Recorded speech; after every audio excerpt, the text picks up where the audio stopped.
बिस्मिल्लाहिर्रहमानिर्रहीम, अस्सलाम वालेकुम। पाकिस्तान और दुनिया भर में देखने और सुनने वालों को अब्दुल कादिर का सलाम। आप में से बहुत सारे लोगों को पीटीआई की लीगल टीम ने ये आस उम्मीद दिला रखी थी कि इमरान खान ईद से पहले पहले रिहा हो सकते हैं, ऑल्दो कि मुश्किल था, लेकिन इम्कान ज़रूर था कि साइफ़र केस में कम से कम फ़ैसला ईद से पहले आ जाएगा। ऑल्दो कि इद्दत वाला केस अभी पड़ा हुआ था तो उनकी ईद से पहले रिहाई मुमकिन तो नहीं थी, लेकिन साइफ़र केस में ऐसा लग रहा था कि फ़ैसला आ जाएगा। लेकिन अब वो फ़ैसला नहीं आया और ईद के बाद तक समाअत मुलतवी हो गई। उनके वकला ने बल्कि आज कहा भी जजेस से कि ईदी कम से कम हमें दें, या हमें दें या दूसरे सरकारी वकला को दें, लेकिन किसी एक को तो देना, ये फ़ैसला तो करें। बहरहाल ये नहीं हो सका और अभी भी ये समातें चलेंगी लंबी। ईद के बाद दोबारा जजेस ने कहा कि आके फिर से हमें नए सिरे से रिकॉल करवाइएगा कि क्या क्या अब तक दलाइल हुए, और उसके बाद फिर सरकारी वकला के जवाबात सुनेंगे, उनको भी मौका दिया जाएगा। वैसे जितनी मरतबा ये केस जजेस के सामने प्रेजेंट हो चुका है या जितनी बार इसको खंगाला जा चुका है, वो आज भी वकला बता रहे थे कि कोई तकरीबन 70% तक आर्गूमेंट्स जब हो जाएं, 70% तक केस चला जाए, तो जजेस को ये अंदाज़ा हो जाता है कि ये केस की बुनियाद ठीक है या नहीं ठीक है, या कहाँ पर जाकर ये केस ख़राब हुआ, और फैसला मुलजिम के हक़ में या ख़िलाफ़ जो भी होना होता है वो हो जाता है। इस केस को एक बार नहीं, दो बार नहीं, तीन बार 100% तक खंगाला जा चुका, लेकिन स्टिल अभी तक जजेस जो है वो फ़ैसला नहीं कर पाए। जब सज़ा सुनानी थी उस वक्त ट्रायल कितनी तेज़ी से हुआ, कितने बजे से लेके कितने बजे तक अदालतें लगीं, उसका बेनिफिट भी मुलजिम को मिलना चाहिए था। मतलब ईद का मौका है, अगर कोई बेगुनाह जेल में बैठा है और वो भी ईद के मौके पर, तो ये मेरा ख्याल है कि इसका डिसीजन पहले होना चाहिए था। बाकी इद्दत वाला मामला बाद में चलता, वो तो वैसे ही ख़त्म हो जाना है, लेकिन इस केस का डिसीजन हो जाना चाहिए था। और दूसरी चीज़ ये कि जिसने इमरान खान के ऊपर हमला किया था, जो मुलजिम नवीद था, उसका किसी को अता पता है कि वो कहाँ पर है इस टाइम? कभी आपने रिसेंट उसको किसी अदालत में जाते हुए, किसी कचहरी में पेश होते हुए कभी देखा, कभी सुना कि जज के सामने मुलजिम नवीद पेश हो गया और उसने ये आर्गूमेंट किए या उनके वकला ने ये कहा, या उसकी कभी इस तरह से पेशियाँ हुई जिस तरह से ये पीटीआई की लीडरशिप की एक लूट सेल लगी हुई थी अदालतों के बाहर? नहीं देखा होगा। उसको प्रॉपर सहूलत मैसर के वीडियो लिंक के ज़रिए वो पेश हो सके, और वो भी कब पेश हुआ, कैसे पेश हुआ और क्या उसमें निकला, अभी तक किसी को पता नहीं है। अगर पता भी है तो बहुत लिमिटेड लोगों को होगा जो बिल्कुल बराह रास्त इस चीज़ों में इन्वॉल्व है। लेकिन जिसने ये सारा कुछ भुगता, जिसके ऊपर ये फायरिंग हुई, उसकी तो कोई सुनवाई ना हो सकी तब से लेके अब तक। जिसकी हुकूमत ख़त्म हुई, जिसके ऊपर मुकदमात हुए, जिसके घर के ऊपर हमला हुआ, जिसके ऊपर हमला हुआ, उसको किसी ने बुला के किसी तरह से दाद रसी करने की कोशिश की किसी अदालत ने कि जनाब आपके साथ वाकई ये बहुत कुछ हुआ है, एक पूरी ट्रेल में ये आपके साथ ज़्यादती हुई?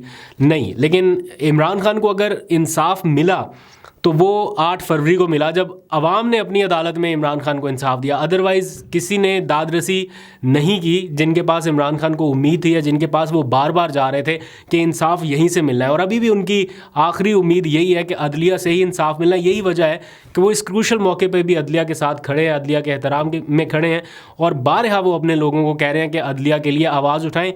मुझे वो एक स्क्रीनशॉट आ रहा था 1 साल पहले को, 3 अप्रैल को, 1 साल पहले भी इसी तरह पाकिस्तान तहरीक इंसाफ ये स्लोगन लेके कि nation stands with chief justice या nation stands with judiciary, supreme court के बाहर एहतजाज कर रही थी, मुजाहरे कर रही थी। मेरे पास अभी भी तस्वीर आई। तो पूरी कौम 1 साल पहले भी अदलिया के साथ खड़ी थी और पूरा 1 साल गुजर गया, अभी भी हम उसी क्रॉस रोड पे खड़े हैं। हम कह रहे हैं कि हम अदलिया के साथ खड़े हैं, तो अदलिया ने आवाम के साथ किस वक्त खड़े होना है, किस वक्त स्टैंड लेना है, यही मौका है। कुछ लोगों ने तो आवाज़ उठा दी, कुछ लोगों ने अपने हक का जो कहते हैं काम वो कर दिया, अपने हिस्से की शमा जला दी। अब बाकी जो लोग बैठे हैं अदलिया में, उनके ऊपर डिपेंड करता है कि वो कैसे इसको आगे लेके बढ़ते हैं। खैर, आगे बढ़ते हैं। आज दिलचस्प सूरत-ए-हाल उस वक्त पैदा हुई जब इमरान खान से एक बिन बुलाए मेहमान की जेल में मुलाकात हुई।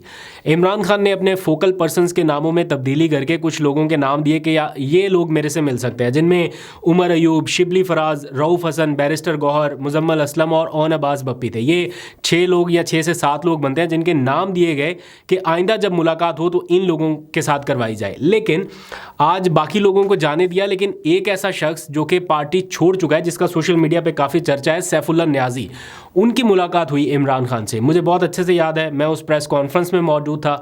इस्लामाबाद प्रेस क्लब में ये प्रेस कॉन्फ्रेंस हुई। सैफुल्लाह न्याज़ी ने बहुत मुख्तसर सी प्रेस कॉन्फ्रेंस की और उन्होंने पाकिस्तान तहरीक इंसाफ से 9 मई के वाक़यात के बाद लाताल्लुकी का ऐलान करते हुए पार्टी के ओहदों से रिज़ाइन कर दिया और चले गए। उसके बाद वो मंजर-ए-आम पे नहीं आए। आज इमरान खान से उनकी मुलाकात हुई, जबकि मुलाकात करने वालों की फहरिस्त में उनका नाम नहीं था। इवन पीटीआई के अपने लोग ट्वीट कर करके बता रहे हैं कि कानून के मुताबिक जिन 6 से 7 लोगों के नाम हमने दिए थे उन्हीं के नाम थे, बाकी किसी का हमने नाम नहीं दिया था। लेकिन अचानक से सैफुल्लाह न्याज़ी की मुलाकात, जिसको पीटीआई ऑन नहीं कर रही। तो खैर इसको डिग आउट करेंगे। अभी मैं तो कोई कंक्लूजन पे नहीं पहुंच सकता कि ये कोई मशकूक शख्स है या ये किसकी तरफ से मुलाकात करके चले गए। पीटीआई के लोगों से भी रब्ता करेंगे, लेकिन इनिशियल इन्फॉर्मेशन जो पीटीआई के लोग शेयर कर रहे हैं वो ये कि इनका नाम लिस्ट में नहीं था, ना इमरान खान ने बुलाया था, बल्कि वो कहीं पे आ रहा है कि वो सरप्राइज़ हुए और उन्होंने पूछा उनसे कि तुम तो हमें छोड़ के जा चुके थे, और इस मुलाकात के दौरान कोई ज़्यादा बात भी नहीं हुई। तो लेट्स सी इस पे पीटीआई का वर्जन क्या आता है, वो आपको अपडेट करूँगा। एक दिलचस्प सूरत मैंने आज देखी, कहीं पे छोटे छोटे बच्चे गली में निकल के एहतजाज कर रहे हैं और नारे लगा रहे हैं कि इमरान खान को रिहा करो, और इमरान खान के हक़ में बड़ी ज़बरदस्त किस्म की नारेबाजी हो रही है। मतलब किसी गली मोहल्ले में इतने बच्चों का इकट्ठे हो जाना और ऐसे हजूम की शक्ल में निकल पड़ना, ये एक ऐसी साइट है, ये एक ऐसा मंज़र है जिसको शायद कुछ लोग इग्नोर करें, लेकिन ये देखें कि ये कोई दूसरी तीसरी नस्ल है जो इमरान खान के नाम पे आगे बढ़ रही है। मतलब उसका नाम ले ले के नारे लगा के इमरान खान के, इस एज में बच्चों को कुछ याद नहीं होता सियासी मामलात के हवाले से, अपने किसी आइडियल के हवाले से, मतलब बहुत कम होता है। लेकिन इस एज में भी बच्चे सियासी तौर पर शायद उनको इतना शऊर ना हो, लेकिन उनके जहनों में, उनके दिमागों में ये चीज़ डल चुकी है कि इमरान खान भले देखा ना हो, भले मिले ना हो, लेकिन इमरान खान का नाम उनकी ज़ुबान के ऊपर है। तो ये जो चीज़ है, ये सिर्फ चंद बच्चे नहीं हैं, इनके पीछे इनके पूरे ख़ानदान है और उनके पीछे पीछे पूरे लोग हैं। तो मतलब ये एक डिफरेंट किस्म का एनवायरनमेंट क्रिएट हो रहा है और ये बढ़ता जा रहा है। अगर आप चाहते हैं कि इस तरह से लोगों के जहनों से, दिमागों से खान का नाम निकल जाए, मुश्किल लग रहा है। अच्छा, आगे थोड़ी सी बात करनी है तसद्दुक़ हुसैन जिलानी की। उनके ऊपर कुछ इस तरह की बातें हो रही थी कि वो शायद दबाव में आ गए या सोशल मीडिया का प्रेशर बर्दाश्त नहीं कर सके, या इस तरह का एक क्रिएट किया जा रहा था बयानिया कि तसद्दुक़ हुसैन जिलानी जो है वो देखे सोशल मीडिया की वजह से पीछे हट गए। तो तसद्दुक़ हुसैन जिलानी ने ख़ुद आके इस बात की तरदीद कर दी कि उनके ऊपर कोई प्रेशर नहीं था, किसी किस्म का कोई प्रेशर नहीं था, बल्कि उन्होंने कहा कि मैंने लीगल स्टैंड लिया है, कानूनी तौर पे जो पोजीशन थी उसके मुताबिक चला हूँ। वो ये मानते हैं कि ये कैसे हो सकता है कि एक रिटायर्ड जज, जो कि वो खुद है, एक रिटायर्ड जज हाजिर सर्विस जजेस को बुला के किसी मामले की इंक्वायरी कर रहा हो। तो वो ये कहते हैं कि ये मुमकिन नहीं था, और जजेस ने लिखा ही सुप्रीम जुडिशल काउंसिल को था कि वो इस बारे में उनको गाइडलाइन दे, रहनुमाई दे। तो एक रिटायर्ड जज किस तरह से उनके तहफ़्फ़ुज़ात को दूर कर सकता है। तो उन्होंने तो आगे इसकी तरदीद कर दी। उन्होंने कहा कोई प्रेशर नहीं था, कोई दबाव नहीं था, और मेरे पे सिर्फ अगर कोई था भी या मैंने अगर किसी की बात सुनी भी है तो वो अपने ज़मीर की सुनी, यानी अपने ज़मीर का प्रेशर था। ये उनका पॉइंट ऑफ व्यू है। तो ये जो लोग आके टेलीविजन पर और इधर उधर कह रहे हैं जनाब सोशल मीडिया की वजह से, मतलब इतना वो डर है सोशल मीडिया का, बंद भी कर दिया ट्विटर, बट स्टिल कहीं ना कहीं ये बात सुनने को मिल जाती है कि सोशल मीडिया की वजह से ये हो गया, वो हो गया। अब तो बहुत कुछ हो रहा है सोशल मीडिया की वजह से। खैर, एक खबर जाते जाते और जो कि मुझे बड़ी अच्छी लगी आज के दिन की, कि हाफ़िज़ नईमुर रहमान जो है वो जमात इस्लामी के अमीर मुकर्रर हो गए हैं। और जो सिराजुल हक साहब थे उन्होंने पहले रिज़ाइन किया, बाद में ये सारे इंट्रा पार्टी उनके इंतखाबात हुए, तो उसके नतीजे में हाफ़िज़ नईमुर रहमान जो है वो बन गए जमात इस्लामी के नए अमीर। तो उनकी पर्सनैलिटी, उनका एक ऑरा जो है वो बिल्कुल डिफरेंट है, मतलब आम रिवायती सियासतदानों से बिल्कुल डिफरेंट है, और बड़े हक और सच की बात करते हैं। पूरे पाकिस्तान में अगर ये फॉर्म 47 वाले या फॉर्म 45 वाले मिला के भी जितने भी पॉलिटिशियंस हैं उनको देखा जाए तो उनमें से ये वाहिद शख्सियत है जिनके पास जीती हुई नशिस्त आई, लेकिन उन्होंने अपनी नशिस्त छोड़ दी ये कहते हुए कि इसके ऊपर मैं नहीं, पीटीआई का शख्स जीता है, ये मैंडेट उनका है, मेरा नहीं है। बड़े दिल गुर्दे की बात है किसी का अपनी सीट को इस तरह से छोड़ देना।